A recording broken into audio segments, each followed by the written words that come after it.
Penning your thoughts. Penning का मतलब होता है, पेन से बना है पेनिंग। पेनिंग का मतलब होता है पेन से लिखिए योर थॉट्स, यानी तुम्हारे विचारों को। तो यहाँ पर अपने विचार हमें लिखने हैं। किस बारे में लिखने हैं ये यहाँ पर दिया गया है। राइट ए शॉर्ट आर्टिकल, एक छोटा आर्टिकल लिखना है। आर्टिकल का मतलब है कुछ गद्यांश, पैराग्राफ लिखना है। ऑन, किस पर लिखना है article. How I can contribute, how यानी कैसे, आई कैन कॉन्ट्रीब्यूट यानी मैं कॉन्ट्रीब्यूट कर सकता हूं, कैसे मैं सहयोग दे सकता हूं, योगदान दे सकता हूं। इन रिड्यूसिंग यानी कम करने में, पॉल्यूशन यानी प्रदूषण, प्रदूषण को कम करने में मैं कैसे योगदान दे सकता हूं। इस टॉपिक के ऊपर आपको एक शॉर्ट आर्टिकल लिखना है इन अबाउट 75 वर्ड्स, लगभग 75 वर्ड्स में। देखिए 1 लाइन में 10 वर्ड्स आते हैं, तो 75 वर्ड्स का मतलब हो गया 7.5 लाइन, 7.5 लाइन। तो 7.5 लाइन में यानी लगभग 7 to 8 लाइन में आपको इस 7 to 8 लाइन लिखनी है आपको। किस बारे में कि मैं पॉल्यूशन को कम करने में अपना कंट्रीब्यूशन कैसे दे सकता हूं, मैं प्रदूषण को कम करने में मेरा क्या योगदान हो सकता है। तो ये आपको स्वयं लिखना है। इसके लिए मैं एक वीडियो आज के वीडियो के साथ में डालने वाला हूं। वैसे तो आज 2 वीडियो हो चुके हैं, बाय मिस्टेक वो फिनिश हो गया था, स्टॉप, वो रुक गया था वीडियो पिछला।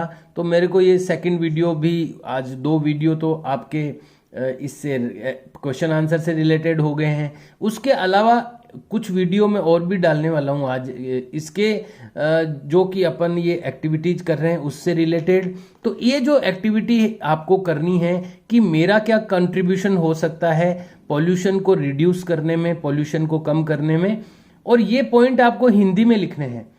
तो पहले तो आपको वो वीडियो देखना है जिसमें प्रदूषण को कैसे कम किया जा सकता है, या प्रदूषण को कम करने के कुछ उपाय, ऐसा एक वीडियो मैं डालूंगा।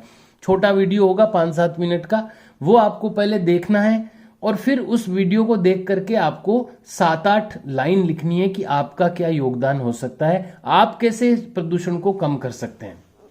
और वो लाइंस लिखने के लिए से पहले आप ये क्वेश्चन जरूर नोट डाउन करें।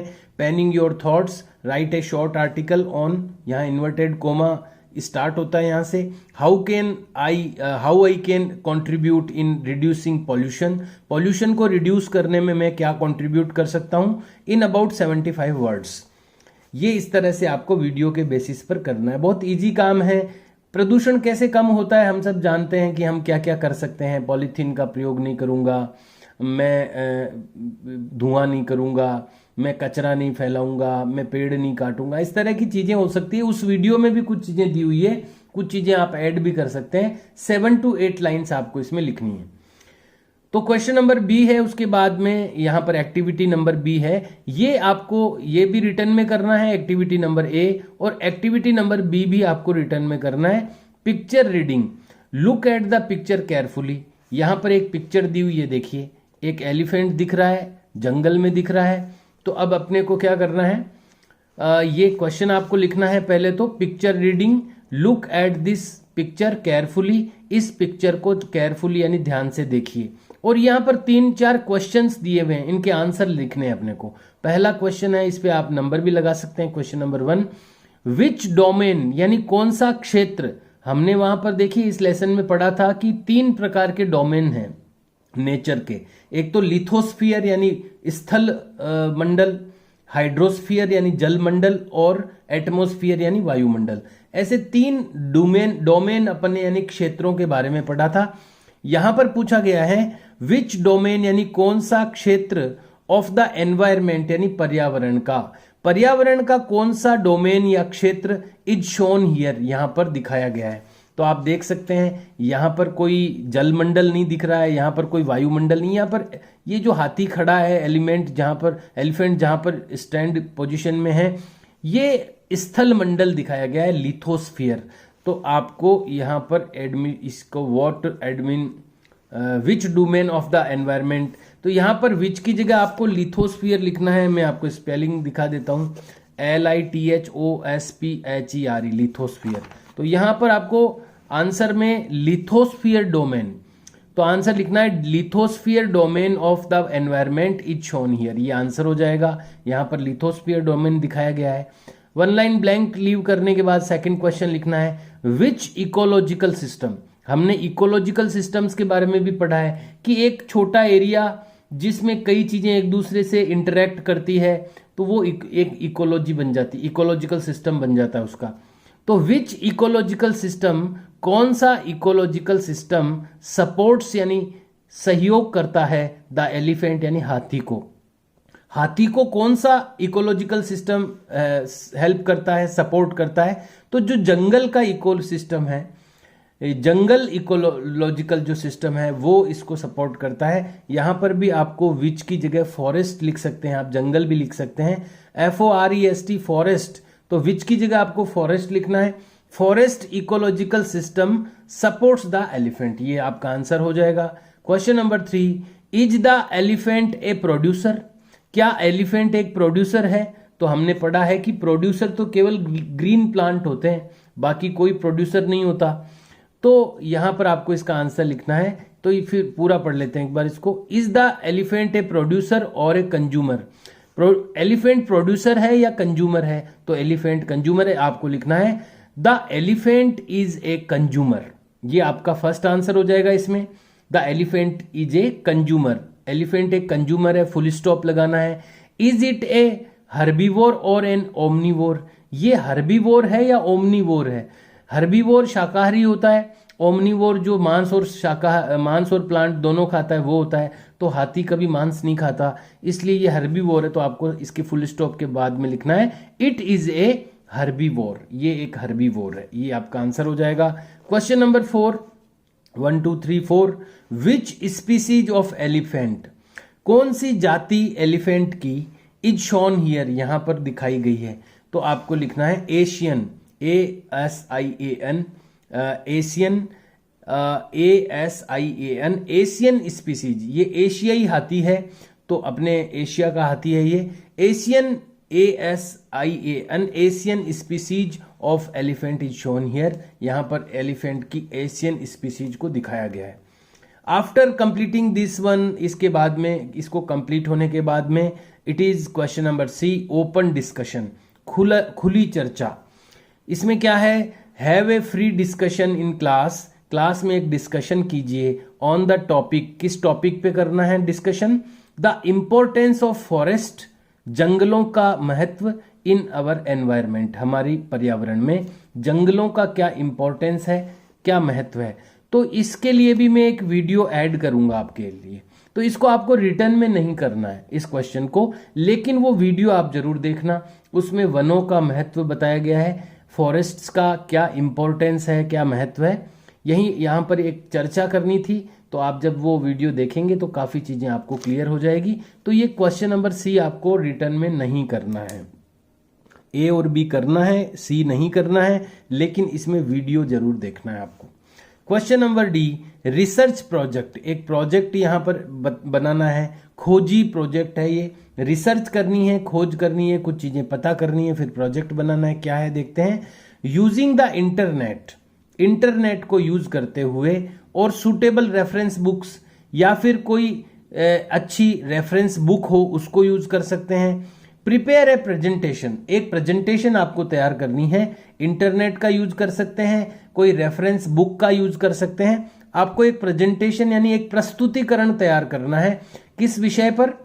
On the threat of climate change, climate change यानी जलवायु परिवर्तन के खतरे।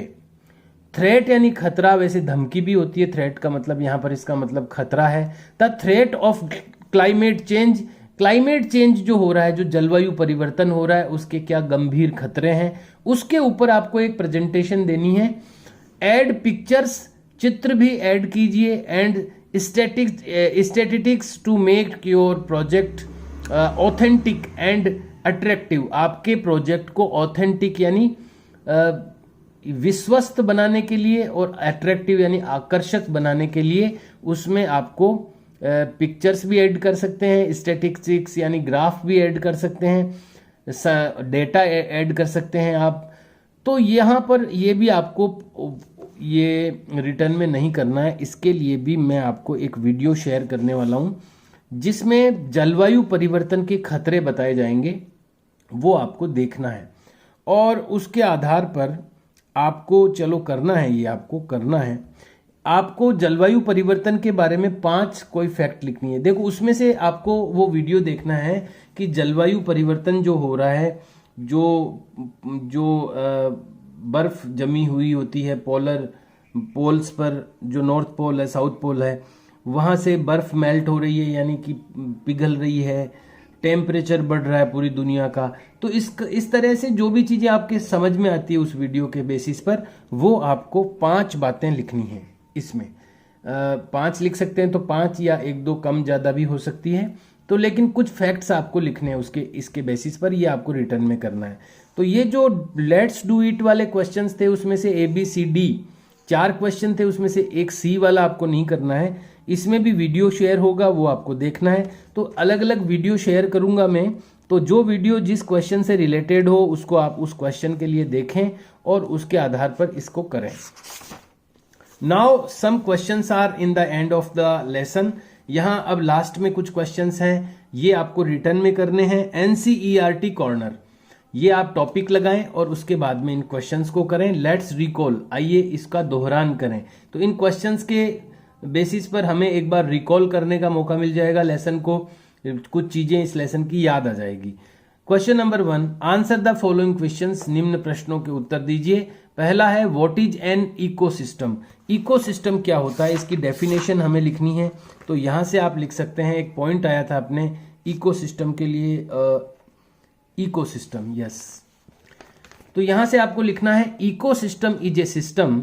इकोसिस्टम एक सिस्टम है क्रिएटेड बाई, जो कि क्रिएटेड यानी बनाया जाता है, बाय द इंटरैक्शन यानी अंतः क्रिया के द्वारा, आपस की क्रिया के द्वारा। किन की आपस की क्रिया के द्वारा? ऑफ ऑल लिविंग ऑर्गेनिज्म, जितने भी सजीव हैं, लिविंग ऑर्गेनिज्म हैं, उनकी इंटरैक्शन यानी उनकी आपसी अंतः क्रिया के द्वारा इकोसिस्टम बनाया जाता है। विद वन अनोदर, एक दूसरे से उनकी इंटरैक्शन होती है। And with the abiotic elements, निर्जीव चीजों के साथ में।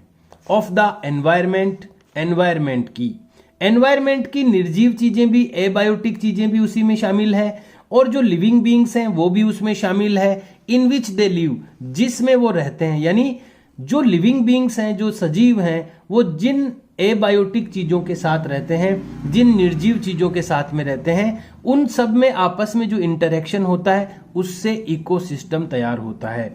तो यहां से आप लिखना है, यहां से लेकर इकोसिस्टम के बारे में, और यहां तक आप इसके आंसर को लिख सकते हैं। उसके बाद में नेक्स्ट क्वेश्चन है, question number 2, what do you mean, आप क्या समझते हैं बाय नेचुरल एनवायरनमेंट, प्राकृतिक पर्यावरण के बारे में आप क्या समझते हैं। तो यहां इसका डेफिनेशन लिखना है आपको नेचुरल एनवायरनमेंट के बारे में। ये यहां पर नेचुरल एनवायरनमेंट दिया हुआ था, तो बहुत ही छोटा सा आंसर है इसका। द लैंड, वाटर, एयर, धरती, पानी, हवा, एनिमल्स एंड प्लांट्स, ये जो चीजें हैं जिसमें धरती, हवा, पानी आ गया, जानवर आ गए और प्लांट्स आ गए, कंप्राइज नेचर, ये मिलकर के नेचर बनाते हैं। बस इतना सा है कि नेचुरल एनवायरनमेंट क्या है, ये मिलकर के नेचर बनाते हैं, नेचर को ही नेचुरल एनवायरनमेंट कहते हैं। Question number 3, which are the major components of the environment, environment के मुख्य कंपोनेंट्स कौन से हैं। तो ये मेजर कंपोनेंट्स जो है वो यही हैं वैसे तो ये, वरना आप ये भी आप लिख सकते हैं, तीनों आप ये लिख दें। लिथोस्फीयर, ये 3 भागों में नेचर को बांटा है, ये भी कंपोनेंट्स हैं। अभी हालांकि ये भी कंपोनेंट्स हैं, लेकिन अभी ये आंसर लिखा है तो अपन थोड़ा डिफरेंट आंसर हो जाए, इसलिए अपन इनको लिखेंगे इस बार। Lithosphere, comma, hydrosphere and atmosphere, ये तीनों लिखने के बाद में आप ऐड कर देना है are the major components of the environment, ये मेजर कंपोनेंट्स है एनवायरनमेंट के। नेक्स्ट क्वेश्चन है, give 4 examples of human made environment, मनुष्य द्वारा जो एनवायरमेंट होता है, बनाया गया है, उसके 4 उदाहरण देने हैं। तो मनुष्य क्या एनवायरमेंट, एनवायरमेंट क्या है, जो चारों ओर है वही एनवायरमेंट है। तो मनुष्य क्या क्या बनाता है अपने चारों ओर, 4 एग्जाम्पल देने हैं। तो ये आप दे सकते हैं, agriculture, industry, transport and construction. Are के बाद में जोड़ देना है आपको, are 4 examples of human made environment. ये 4 ह्यूमन मेड एनवायरमेंट के 4 एग्जाम्पल है।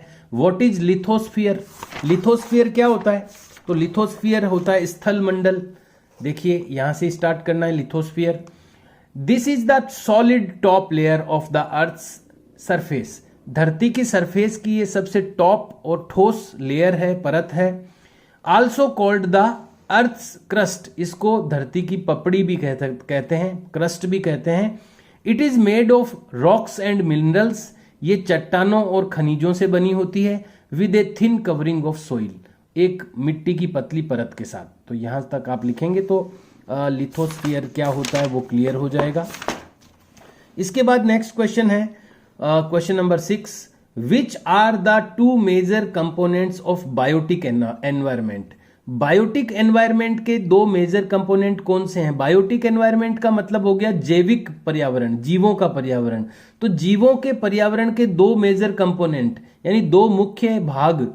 तो जीवों के पर्यावरण के 2 मुख्य भाग, एक तो हो गया एनिमल्स एंड एक हो गया प्लांट्स। एनिमल्स एंड प्लांट्स, तो यहां पर विच की जगह आपको लिखना है एनिमल्स एंड प्लांट्स आर, बाकी पूरा रिपीट हो जाएगा क्वेश्चन, तो आंसर बन जाएगा animals and plants are the 2 major components of biotic environment. Biotic environment के ये 2 मेजर कंपोनेंट्स हैं, एनिमल्स और प्लांट्स। और लास्ट क्वेश्चन है, व्हाट इज बायोस्फीयर। बायोस्फीयर क्या होता है? बायोस्फीयर की एक डेफिनेशन यहां पर लिखनी है, ये यहां से लिख सकते हैं आप, बायोस्फीयर द स्मॉल जोन, एक छोटा सा एरिया है ये बायोस्फीयर, ऑफ इंटरेक्शन, अंतःक्रिया के कारण बनता है। किन के बीच में अंतःक्रिया? Between air, water and land, हवा, पानी और जमीन के बीच में interaction. Where living beings survive, जहां पर सजीव लोग जीवित रहते हैं। एंड फ्लरिश, और फलते फूलते हैं। इज कॉल्ड द बायोस्फीयर, उसको बायोस्फीयर कहते हैं। तो ये एक डेफिनेशन है बायोस्फीयर की। और उसके बाद में है question number 2, tick the correct answer. ये एमसीक्यूज हैं। विच is not a natural ecosystem, इनमें से नेचुरल इकोसिस्टम कौन सा नहीं है? तो देखो, डेजर्ट नेचुरल है, प्राकृतिक होता है। फॉरेस्ट भी प्राकृतिक होता है। लेकिन एक्वेरियम जो होता है वो कांच का एक डिब्बा होता है जिसमें मछलियों को पाला जाता है, ये नेचुरल नहीं होता, ये मैन मेड होता है। तो ये नेचुरल नहीं है, अपन को ये टिक मार्क करना है। ध्यान रखिएगा, you have to leave 1 blank line after every question answer. Question number 2, which is not a component of human environment. इनमें से ह्यूमन एनवायरमेंट का कौन सा का कंपोनेंट कौन नहीं है? ह्यूमन एनवायरमेंट, तो लैंड यानी जमीन, रिलीजन यानी धर्म जो है वो ह्यूमन एनवायरमेंट होता है, कम्युनिटी यानी समुदाय जो है वो ह्यूमन एनवायरमेंट होता है, लैंड जो है, धरती जो है वो ह्यूमन एनवायरमेंट का पार्ट नहीं है। तो ये आपको टिक मार्क करना है। Next question is, which is human made environment. इनमें से ह्यूमन मेड एनवायरमेंट कौन सा है? मनुष्य द्वारा बनाया गया। माउंटेन, पर्वत जो होता है वो ह्यूमन मेड नहीं है। दूसरा सी यानी महासागर, ह्यूमन मेड नहीं है। रोड जो होती है वो ह्यूमन मेड है। तो ये आपको टिक मार्क करना है। नेक्स्ट है, मैच द फॉलोइंग, निम्न को मिलाइए। बायोस्फीयर को मैच करना है आपको। नैरो जोन, एक छोटा क्षेत्र, where land, water and air interact, जहां पर धरती, पानी और हवा इंटरेक्ट करते हैं तीनों, और जहां सजीव रहते हैं वो बायोस्फीयर होता है। एटमॉस्फेयर यानी वायुमंडल। ब्लैंकेट ऑफ एयर, ये हवा की एक कंबल है, विच सराउंड्स द अर्थ, जिसने धरती को घेर रखा है।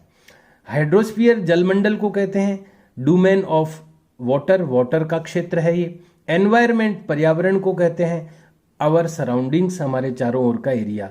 यहां पर इस तरह क्रॉस लाइनिंग नहीं करके आप इसका जो कॉलम ए है वो आप एज इट इज लिख दें और उनके सामने आप उनका करेक्ट आंसर लिखें। और लास्ट में क्वेश्चन नंबर 4 है, गिव रीजंस, कारण बताइए। Man modifies the environment. मानव जो है वो एनवायरमेंट को मॉडिफाई करता है, यानी उसको बदलाव करता है। मानव एनवायरमेंट को, मैन जो है, आदमी जो है, वो एनवायरमेंट को मॉडिफाई क्यों करता है, उसका रीजन बताना है। तो आपको लिखना है मैन मॉडिफाई हिज एनवायरमेंट। मनुष्य मॉडिफाई करता है उसके एनवायरमेंट को।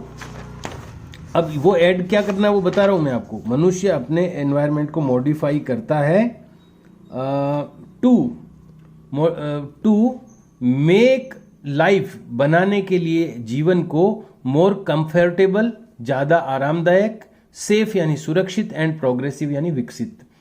मनुष्य वातावरण को, पर्यावरण को मॉडिफाई करता है। किस लिए करता है? जीवन को ज्यादा कंफर्टेबल बनाने के लिए, सुरक्षित बनाने के लिए और विकसित बनाने के लिए। तो ये चीजें ऐड करनी है तो आपका आंसर बन जाएगा। क्वेश्चन नंबर 2, इसमें plants and animals depends on each other की रीजन बताना है। यहां पर कारण बताना है कि प्लांट्स और एनिमल्स एक दूसरे पर डिपेंड क्यों होते हैं, जानवर और पेड़ पौधे एक दूसरे पर डिपेंड क्यों होते हैं, इसका रीजन बताना है। तो ये आपके लिए आंसर मैंने यहां पर तैयार किया है। प्लांट्स क्यों डिपेंड होते हैं पहले तो अपन ये बताएंगे। Plants depends on animals. Plants depend, ऐसा नहीं आएगा यहां पर। Plants depend on animals. Plants जो है वो एनिमल्स पर डिपेंड होते हैं। किसके लिए? फॉर पोलिनेशन, यानी पराग कणों को इधर उधर पहुंचाने के लिए। सीड डिस्ट्रीब्यूशन यानी बीजों को, डिस्पर्जल। सीड डिस्पर्जल यानी बीजों के प्रसार के लिए। बीजों को कौन ले जाता है दूर दूर? एनिमल्स ले जाते हैं, बर्ड्स ले जाते हैं। तो एक तो पराग कणों को इधर उधर ले जाने के लिए, पॉलिनेशन के लिए। सीड डिस्पर्जल यानी बीजों के प्रसार के लिए।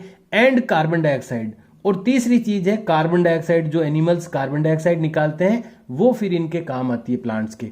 तो प्लांट जो है वो एनिमल्स पे इन 3 चीजों के लिए डिपेंड होते हैं, पॉलिनेशन के लिए, सीड डिस्पर्जल के लिए और कार्बन डाइऑक्साइड के लिए। और एनिमल्स क्यों डिपेंड है प्लांट्स पे?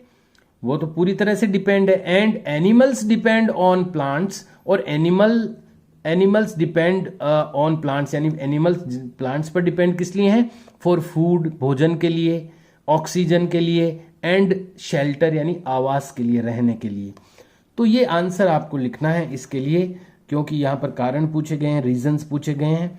And last question is activity. यहां एक एक्टिविटी दी गई है। इमेजिन यानी कल्पना कीजिए, एन आइडियल एनवायरमेंट, एक आदर्श पर्यावरण की कल्पना कीजिए। वेयर यानी जहां, you would love to live, जहां आप रहना पसंद करेंगे। एक ऐसे पर्यावरण की कल्पना कीजिए जहां आप रहना पसंद करेंगे। Draw the picture of your ideal environment. ये जो इस तरह का आदर्श एनवायरमेंट आप सोचेंगे उसकी एक चित्र बनाना है आपको, कि जैसे सूरज उग रहा है, पक्षी उड़ रहे हैं, खेत की फसल लहलहा रही है, पहाड़ों का सीन है। इस तरह जैसा अपन सीनरी बनाते हैं या अपन कैसा एनवायरमेंट पसंद करेंगे उसका एक पिक्चर बनाना है आपको, ड्राइंग बनानी है। तो ये भी आपको करना है, इसमें आपको ड्राइंग बनानी है ओनली, और कुछ रिटर्न वर्क नहीं है। Dear students, I have given today very much return work to you. आज मैंने आपको बहुत सारा रिटर्न वर्क दे दिया है, and you have to do this return work in a day. Don't leave it pending. इसको पेंडिंग बिल्कुल नहीं रखें, because every day you have new return work. रोजाना आपके पास नया रिटर्न वर्क आ जाता है, इसलिए कभी भी किसी वर्क को पेंडिंग नहीं रखें।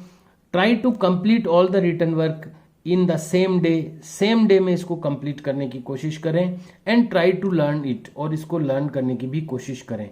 Dear students, please aware about the hand writing. कृपया अपनी हैंड राइटिंग के बारे में बहुत ही अवेयर रहें। Do your return work in a excellent hand writing always. हमेशा अपने वर्क को बहुत ही सुंदर हैंड राइटिंग में करने की कोशिश करें, so that you will be able to use your return work, ताकि आपका जो रिटर्न वर्क है उसको आप यूज कर सकें जब आपको ज़रूरत हो, टेस्ट में या कभी भी जब आपको लर्न करना हो तो आप अपनी नोटबुक को यूज कर सकें। लेकिन आप तभी अपनी नोटबुक को यूज कर पाएंगे जब आप अपनी हैंड राइटिंग को प्रॉपरली एक लेवल पर रखेंगे ताकि आप उसको इजीली पढ़ पाएंगे. Okay dear students, do your work very in a very good excellent manner. See you and bye.